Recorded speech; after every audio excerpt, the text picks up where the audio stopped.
Please welcome Courtney Starr.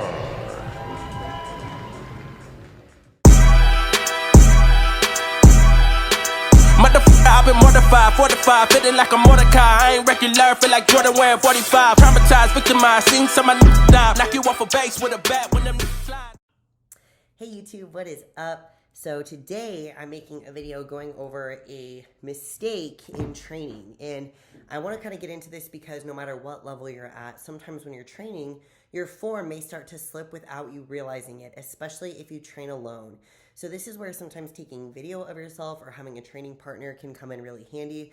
But basically what I'm going to share with you guys today is I was doing a reverse hack squat going for a quad focus at the gym. Pushing hips forward, staying a little bit more upright. And as I increased the load, my form started to change. And the reason why I use the word change and not slip is because what I changed to isn't wrong. It was still good form, but I switched it from a more quad and adductor focused hack squat to a more glute focused hack squat because the load became heavier. And what you may find is just because a load feels good at the beginning and you're like, I can push it, I can go heavier, you can, but can and should aren't always the same thing. And especially too, when we're trying to isolate certain muscles for bodybuilding purposes, we need to develop this muscle group. You want to be really careful with that. And I see this in the more experienced athletes. It's not so much form slipping to the point where it's bad form or to the point where you're really risking injury because you're experienced, you know what not to do. You're not going to make, most experienced athletes aren't going to let their knees cave. They're not going to round their back. They're not going to, strain their neck or anything like that. They understand proper body position. But as you increase that load, you may shift your form to utilize different muscles to lift the weight, and which would be considered good form, just not for the muscles that you're trying to train that day. So what I'm going to show you guys is what I intended to do, which was, having my feet wide, kind of pushing my knees forward, keeping my spine really neutral. Now, when the platform is at an incline and you're keeping a quad focus on that reverse hack squat, it's almost mimicking a front squat with your spine and almost kind of tucking your glutes under and pushing your hips forward and those knees forward while driving your knees out. That wide stance knees out is what's gonna engage your adductors, and then kind of pushing your hips and knees forward is what keeps the tension on those quads. But as the load became heavier, I started to, protect my back, protect my spine, and my quads weren't strong enough to lift that load, just my whole unit wasn't.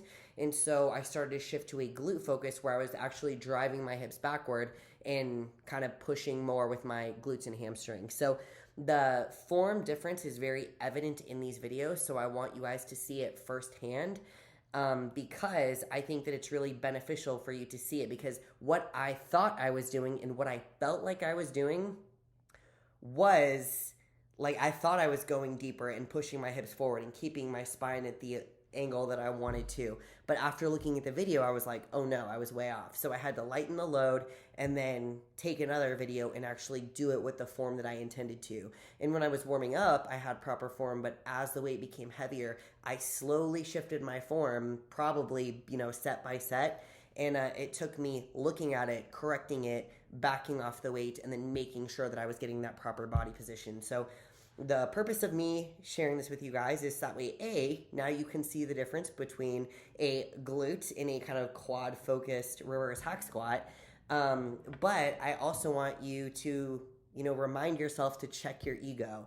So this is where I kind of joke about ego lifting, because you could say I was ego lifting. I wanted to push more weight, but my form wasn't bad and I wasn't really risking injury. I just wasn't training with the intention that I wanted there. So again, to lift more weight, I wasn't training the muscles that I wanted to train. It took me seeing that, backing off the weight, and then training the proper muscle that I wanted to train, which I think is something that a lot of us could use just a nice little reminder of. So again, ways to, kind of check yourself is to take a video of some of your sets.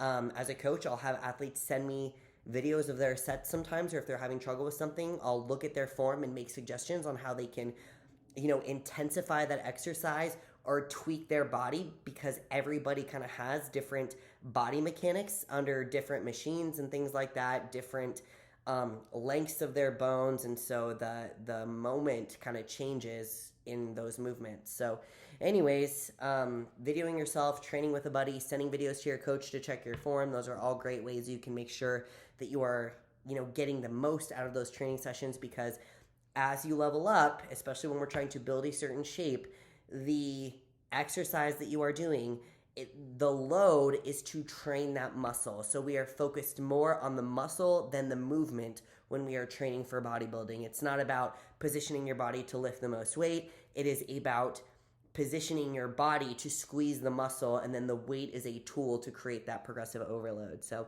anyways, hope that this was informational for you guys. Let me know if you'd like to see more content like this. Don't forget to like and subscribe, click the bell button, and I will see you guys next time.